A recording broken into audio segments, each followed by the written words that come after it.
Hello friends and welcome back आपके अपने channel accounts advice में। तो दोस्तों आज की वीडियो में हम सीखने वाले हैं स्कूल एंड कॉलेज अकाउंटिंग के बारे में कि हम टैली प्राइम में स्कूल एंड कॉलेज से रिलेटेड अकाउंटिंग कैसे मेंटेन कर सकते हैं। दोस्तों वीडियो को स्टार्ट करने से पहले अगर आपने हमारे चैनल को सब्सक्राइब नहीं किया है तो टैली प्राइम की न्यू अपडेटेड वीडियोज़ के लिए चैनल को सब्सक्राइब करिए।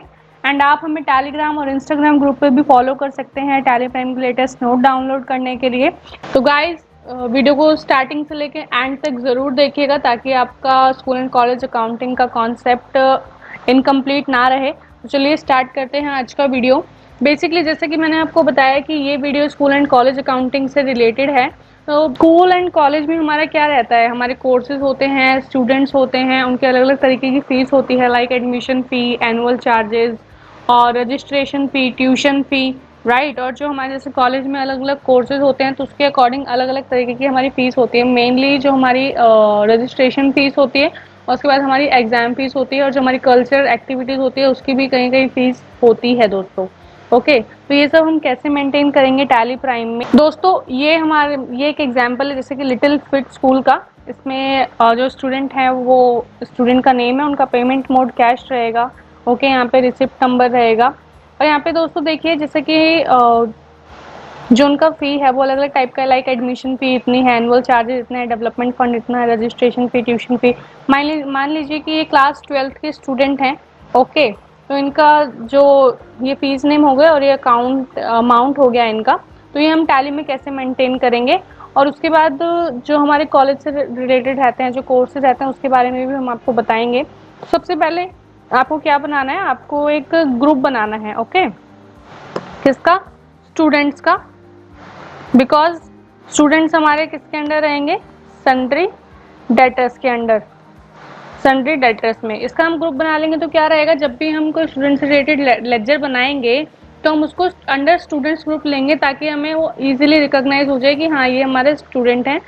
ओके इसको हम एक्सेप्ट कर देते हैं। मान लीजिए कि अब इस तरीके से मैं स्टूडेंट बना देती हूँ क्लास 12th के।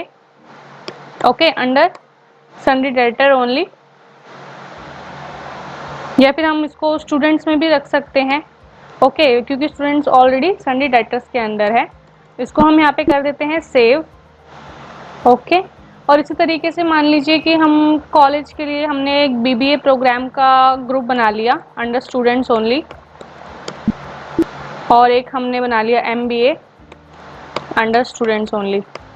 ओके इसको हमने कर दिया एक्सेप्ट। अब इसके बाद दोस्तों क्या रहता है, आपको क्या बनाना होता है, जैसे कि अब हम लेजर बनाएंगे जिसमें हम स्टूडेंट्स के नेम मेंशन करेंगे। जैसे कि मैंने आपको स्कूल वाली शीट पे दिखाया, वहाँ पे स्टूडेंट का नेम था आशु करके। ओके और हम यहाँ पे अंडर में किसके रखेंगे?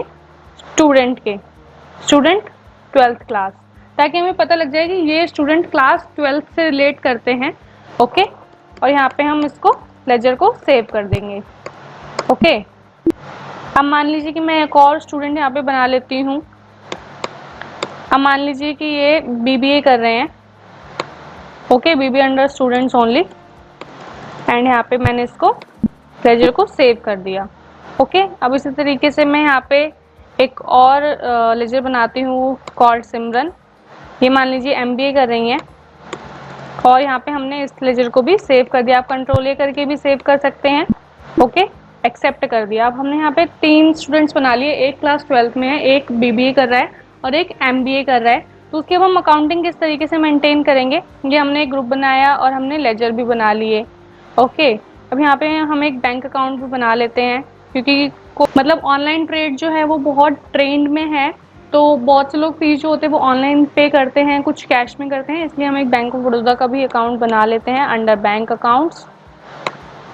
ओके अकाउंट नंबर यहाँ पे हम अपने स्कूल का या कॉलेज का लिख देंगे and we make accept the ledger. Okay ये हमने लेजर को एक्सेप्ट कर लिया। ठीक है चलिए अब हम चलते हैं। और इसमें एक और मेन चीज़ है दोस्तों, ताकि आपकी ट्रैकिंग इजीली हो जाए, जैसे कि हम यहाँ पे कॉस्ट सेंटर्स भी अनेबल कर सकते हैं ताकि जब हम एंट्री करेंगे तो वहाँ पे हम ट्रैक कर सकें कि ये वाला जो पर्टिकुलर इनवॉइस है वो किस स्टूडेंट से रिलेटेड है, किस स्टूडेंट की हमें फीस मिली है और उसका क्या बैलेंस है। ठीक है, तो हमें पहले कॉस्ट सेंटर अनेबल करना है वाया F11। ओके, यहाँ पे आप ये ऑप्शन देख रहे हैं अनेबल कॉस्ट सेंटर्स, इसको हमें करना है येस। कंट्रोल ए करके हम इसको कर देंगे सेव। ठीक है, अब हमें जाना है क्रिएट पे, कॉस्ट सेंटर। अब यहाँ पे मान लीजिए कि मैं यहाँ पे बना देती हूँ आशु अंडर प्राइमरी ओनली, और साहिल अंडर प्राइमरी एंड सिमरन। ठीक है, ये 3 हमारे स्टूडेंट हैं और 3 हमने कॉस्ट सेंटर बना लिए। अब चलिए हम बढ़ते हैं एंट्री की तरफ दोस्तों। हम पे जाना है वाउचर्स पे और हमें निकालना है यहाँ पे sales voucher. Okay, because student से हमें फीस आएगी, राइट, और हम उन्हें क्या बदले में, हम उन्हें क्या दे रहे हैं, हम उन्हें सर्विसेज दे रहे हैं स्टडी की, और जो हमारे कोर्सेज होते हैं वो हम उन्हें प्रोवाइड कर रहे हैं। ओके, पहले हम यहाँ पे चेंज मोड करते हैं, अभी हमारा आइटम इनवॉइस कर लेंगे हम यहाँ पे। ओके, यहाँ पे party account name, party account name हमें यहाँ पे मेंशन करना है। जैसे कि हम पहले जो हमारे स्टूडेंट हैं आशु क्लास 12 में, उनकी हम पहले सेल करेंगे। ओके, उनकी हम पहले जो रिसिप्ट है उसको नोट डाउन करेंगे। आशु लिया हमने, ओके, एंड ये हमने सेव कर दिया इनका पार्टी डिटेल्स। अब यहाँ पे हमें बनाना है एक sales account. Okay, sales account, okay, ये आएगा अंडर सेल्स अकाउंट के। अब देखिए हमें यहाँ पे कॉस्ट सेंटर्स एप्लीकेबल को हमें यस रखना होगा, तभी हमारे कॉस्ट सेंटर्स ट्रैक हो पाएंगे हमारे इनवॉइस में। ओके, जो ऑप्शन आ रहा है कॉस्ट सेंटर्स आर एप्लीकेबल, इसको हमें यस रखना है and save the ledger. Okay, इसको हमने सेव कर दिया। अब यहाँ पे दोस्तों देखिए नेम ऑफ आइटम है, जैसे कि नेम ऑफ आइटम तो हमने कुछ नहीं बनाया, लेकिन हम डायरेक्टली ऑल्ट सी करके भी बना सकते हैं। अब जैसे कि मैंने आपको यहाँ पे बताया था कि कुछ तरीके की हमारी फी रहती है, admission fee, annual charges, development fund, registration fee, tuition फ़ी। तो इसको हम यहाँ पे क्रिएट कर लेते हैं। मान लीजिए कि पहले मैंने करी एडमिशन फ़ी। ओके, यहाँ पे हमें अंडर में प्राइमरी ही रखना है और यूनिट क्या आएगी, नॉट एप्लीकेबल, बिकॉज ये हमारा कोई पर्टिकुलर आइटम नहीं है, लेकिन हमें जो अपनी एंट्री में करने के लिए हम उसको एज एन आइटम ट्रीट कर रहे हैं। ओके, सेव कर दिया, तो अभी डायरेक्ट हमारा अमाउंट पे कर्सर जाएगा। अब यहाँ पे अमाउंट हमारा कितना है, 5000 रुपीज़। ओके, 5000 रुपीज़ आ गया। अब वापस से हमने ऑल्ट से किया, मान लीजिए यहाँ पे हमने, अब हम बनाएंगे ट्यूशन फ़ी। ठीक है, ट्यूशन फ़ी हमने बनाया है यहाँ पे primary not applicable. Tuition fees हमारी यहाँ पे कितनी थी, 700 रुपीज़, 700 रुपीज़। एंड उसके बाद हमारा आगे मान लीजिए रजिस्ट्रेशन, ऑल्ट सी करेंगे हम यहाँ पे। अब हम बनाएंगे registration fee not applicable and control ए करके सेव। रजिस्ट्रेशन फ़ी हमारी थी 300 रुपीज़ की, तो यहाँ पे आ गया हमारा 300 रुपीज़। एंड 2 फीस हमारी ठहरी है, annual charges and development fund. Okay, annual charges and annual charges बनाया, और ये हमारे 3000 रुपीज़ के थे। एंड ऑल्ट से किया डेवलपमेंट फंड। ओके, कंट्रोल करके सेव कर दिया, ये हमारा 1000 रुपीज़ का था।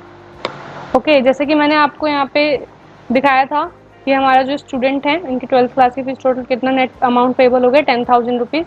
उस तरीके से टैली में भी हमारे यहाँ पे कितना आ गया, 10,000 रुपीज़ ओनली। ओके, अब हमें यहाँ पे एंट्री पे जाना है। अब देखिए दोस्तों, ये हमारे बिल वाइज डिटेल्स की विंडो आएगी। ओके, बिल वाइज डिटेल की विंडो आएगी, बहुत इंपॉर्टेंट होती है दोस्तों, क्योंकि अभी हम यहाँ पे जैसे कि बना रहे हैं, उसके बाद जब हम यहाँ पे रिसिप्ट लेंगे तो हमें अगेंस्ट रेफरेंस को ट्रैक करना पड़ेगा कि हम किस रेफरेंस के थ्रू ये रिसिप्ट हम ले रहे हैं, हम फीस ले रहे हैं। ओके, तो ये विंडो बहुत इंपॉर्टेंट होती है। अगर ये विंडो आपको नहीं आती है तो आपको F12 में जाना है, और यहाँ पे जो ये ऑप्शन आ रहा है ना, use default bill wise details for bill allocation, ये आपको नो रखना है। याद से ध्यान रखिएगा, यस नहीं रखना, नो रखना है। ओके, ये वाला जो आपको ऑप्शन आ रहा है use default bill wise details और बिल एलोकेशन, ये नो रखना है। ठीक है, तो जैसे कि मैंने यहाँ पे हमको न्यू रेफरेंस रखना है, तो रेफरेंस नेम मैं यहाँ पे ये रख लेती हूँ ताकि हमें ध्यान रहे कि ये इस पर्टिकुलर स्टूडेंट का रेफरेंस है इस बिल के अगेंस्ट। ओके, अब देखिए इसके बाद हमें यहाँ पे क्या आ जाएगा, कॉस्ट सेंटर की विंडो आ जाएगी, cost allocation for student name and name of cost centre यहाँ पे आ जाएगा। जैसे कि हम आशु की फीस हम ले रहे हैं तो यहाँ पे हम आशु को रखेंगे और 10,000 रुपीज़ हमने आशु के उसमें मेंशन कर दिए अकाउंट में। ओके, हम इसको सेव कर लेंगे। चलिए पहले मैं आपको रिपोर्ट दिखा देती हूँ। डिस्प्ले मोर रिपोर्ट्स, अकाउंट्स बुक, लेजर। अब एक तो हम इस तरीके से रिपोर्ट देख सकते हैं कि आशु के नाम पे 10,000 रुपीज़ आए, और उसके बाद कॉस्ट सेंटर की रिपोर्ट भी हम देख सकते हैं दोस्तों। कुछ अन्य statements of account, cost centre and cost centre summary.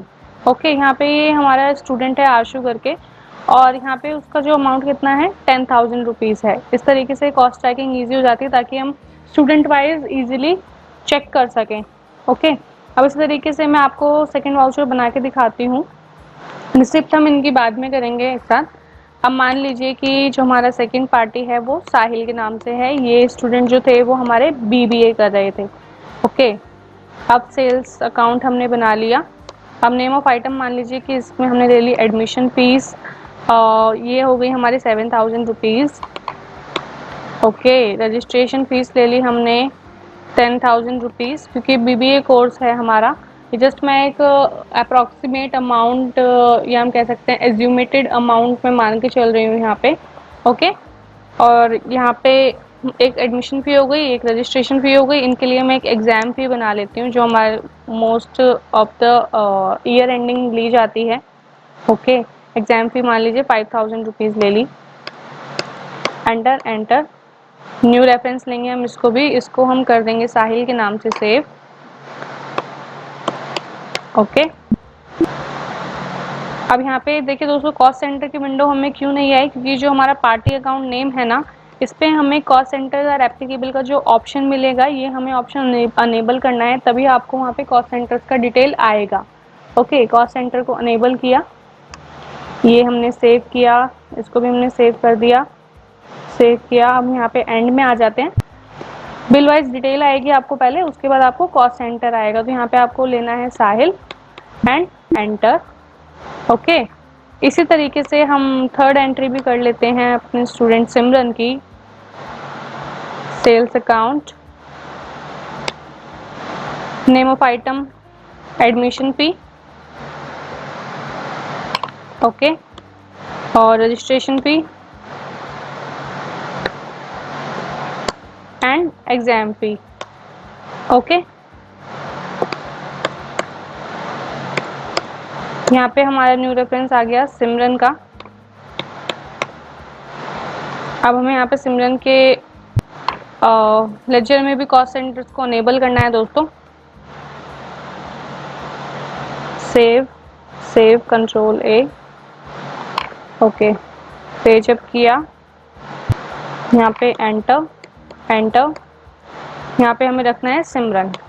ठीक है, ये हमारी 3 एंट्रीज हमारी सेव हो गई है। अब मैं आपको अगर कॉस्ट सेंटर ब्रेकअप दिखाऊंगी तो आप देखिएगा, display more reports, statements of account, cost centre summary. अब हमारे यहाँ पे कितने कॉस्ट सेंटर आ गए, 3 कॉस्ट सेंटर्स आ गए। ओके, ये हमारे तो हमें पता लगता है कि हमारे स्टूडेंट थी आशु, उसका 10,000 रुपीज़ है, साहिल सिमरन इनका इतना इतना है। ओके, और आप इसको लेजर वाइज भी चेक कर सकते हैं, accounts book, ledger and different ledgers are here. Okay, और ग्रुप समरी की जैसे कि मैंने आपको यहाँ पे बनाया था स्टूडेंट्स।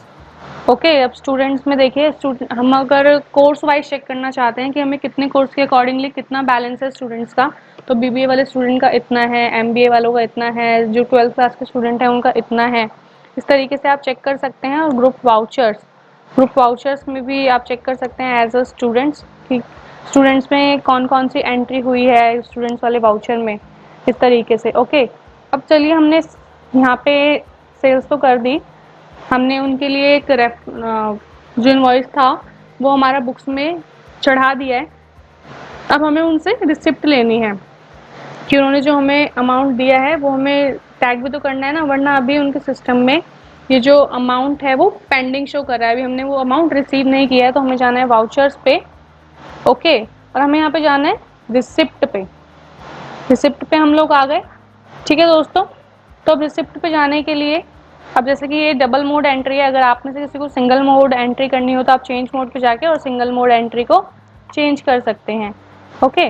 अब जैसा कि मैंने यहाँ पे बताया था कि ये जो स्टूडेंट है इन्होंने इनका पेमेंट मोड क्या था, कैश था, तो अब यहाँ पे हम कैश मोड में एंट्री करेंगे। ओके, और नेम क्या था स्टूडेंट का, आशु, और यहाँ पे अमाउंट कितना था उनका 10,000 रुपीज़, लेकिन उन्होंने कितना दिया, 9,000 रुपीज़ उन्होंने दिया है। ओके, अगेंस्ट रेफरेंस, जैसे कि मैंने आपको बताया था कि बिल वाइज डिटेल विंडो बहुत इंपॉर्टेंट होती है, तो यहाँ पे अगेंस्ट रेफरेंस हमें देना है। और ये देखिए, हमें जैसे ही हमने अगेंस्ट रेफरेंस लिया, हमें रेफरेंस नेम के साथ पूरा हमारा डेटा आ गया कि आशु का 1 अप्रैल को इतने डेट का बिलिंग हुआ था, और ये रेफरेंस है 10,000 रुपीज़ का, लेकिन हमें कितने आए हैं, 9,000 रुपीज़ आए हैं। ओके, और कॉस्ट सेंटर आशु, ये हमने एंट्री कर दी सेव। ठीक है, अब इस तरीके से हम कर लेते हैं। मान लीजिए अपने स्टूडेंट साहिल की एंट्री, वो हमें बैंक में पेमेंट करेंगे, साहिल। अब उनका यहाँ पे मान लीजिए कि टोटल अमाउंट की करंट बैलेंस कितना आ रहा है, 22,000 रुपीज़, उन्होंने हमें दे दिए 20,000 रुपीज़। ओके, अगेंस्ट रेफरेंस, और यहाँ पे हमें रेफरेंस को ट्रैक करना है। ओके, अगर दोस्तों यहाँ पे आप रेफरेंस ट्रैक नहीं करते हैं, अगर आप ऑन अकाउंट ले लेंगे डायरेक्टली या न्यू रेफरेंस ले लेंगे, तो हमारा पेंडिंग अमाउंट हमें शो ही करता रहेगा, तो वो बाद में मिसमैच का रीज़न बन सकता है। इसलिए ये जो अगेंस्ट रेफरेंस या बिल वाइज डिटेल वाली जो रेफरेंसेस होते हैं उसको मतलब उसको आप सही से ट्रैक कीजिएगा। ओके, यहाँ पे हमारा कॉस्ट सेंटर नेम है साहिल, इसको हमने, ये बैंक हमने लिया है इसलिए बैंक एलोकेशन विंडो आई है कि उन्होंने किस तरीके से हमें पेमेंट की है। यहाँ ट्रांजेक्शन टाइप में हम सेलेक्ट कर सकते हैं, अगर उन्होंने कार्ड से की है, एटीएम से की है, ये सब करके हम ट्रैक कर सकते हैं। ओके, मान लीजिए कि उन्होंने चेक से पेमेंट की है, तो ये हम एंट्री को कर देंगे सेव। अब इसी तरीके से जो हमारे स्टूडेंट है सिमरन, उन्होंने भी हमें बैंक में ही ट्रांजेक्शन की है, सिमरन। अब मान लीजिए कि इनका जो करंट बैलेंस 30,000 है, इन्होंने पूरे की पेमेंट की है 30,000 rupees. Okay, cost centre name है हमारा सिमरन, और ये हमारी एंट्री हो गई है सेव। ओके, अब मान लीजिए सिमरन ने तो हमें पूरी पेमेंट कर दी, लेकिन आशु और साहिल ने हमें पूरी पेमेंट नहीं की है, उनका कुछ आउटस्टैंडिंग है, वो लोग हमें अभी उनका आउटस्टैंडिंग रहता है, उनसे हमें अभी और रिसिप्ट लेनी है। ओके, तो ये आउटस्टैंडिंग हम कैसे शो करेंगे दोस्तों, हमें जाना है display more reports and statements of accounts and outstanding. Okay, outstanding receivable. ठीक है, अब यहाँ पे आप देखेंगे कि 1 अप्रैल 21 पार्टीज नेम यहाँ पे आ रहा है, यानी कि स्टूडेंट नेम, और पेंडिंग अमाउंट हमारे यहाँ पे आ रहा है 1,000 आशु का पेंडिंग है, और 2,000 साहिल का पेंडिंग है। यहाँ पे ड्यू डेट भी आ रही है, और ओवर ड्यू बाय डेज आता है। ओके, अगर आप इसको डिटेल में देखना है तो ऑल्ट F1 करके आप देख सकते हैं कि इतना सेल हुआ था 10,000 रुपीज़ का, और वो 9,000 रुपीज़ दे चुके हैं वाया रिसिप्ट इनवॉइस। ओके, और पेंडिंग अमाउंट कितना बच गया, 1,000 रुपीज़ बच गया। इस तरीके से आप साहिल का भी देख सकते हैं कि सेल इतना हुआ, रिसिप्ट कितनी हुई, और अमाउंट कितना बच गया, 2,000 रुपीज़। क्योंकि सिमरन ने हमें पूरा अमाउंट दे दिया था, तो उसका कोई आउटस्टैंडिंग नहीं है। अब जब हमें आशु और साहिल ये पेंडिंग अमाउंट भी देंगे, तो हम एक एक और रिसिप्ट की एंट्री बनाएंगे, और ये पेंडिंग अमाउंट हमारे यहाँ से रिमूव हो जाएगा। ओके, तो इस तरीके से आप कॉलेज, स्कूल एंड कॉलेज की अकाउंटिंग मेंटेन कर सकते हैं दोस्तों टैली प्राइम में। आई होप आपको वीडियो समझ आया होगा, तो वीडियो को लाइक शेयर सब्सक्राइब करना ना भूलें। जल्द ही मिलते हैं एक न्यू वीडियो के साथ, एक न्यू टॉपिक के साथ। सीखते रहिए, सिखाते रहिए। धन्यवाद।